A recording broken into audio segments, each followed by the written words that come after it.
Dostlar, men şarjımda әдемілеп көтеріп қайырып қойғам. Енді шаржым бұзылып кетті. Оған не істейміз? Алақанымызды бетеміз. Одан беттен кейін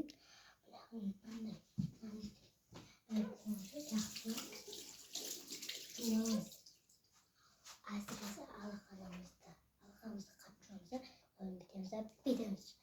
Үш рет істейміз. Яғни бетемізді тарақтың қажеті жоқ. Bitemiz.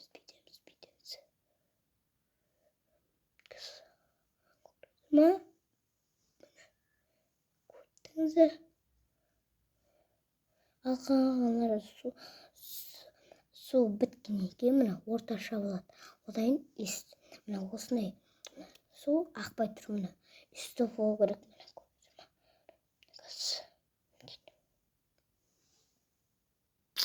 ko'rasizmi? Hozir kuchli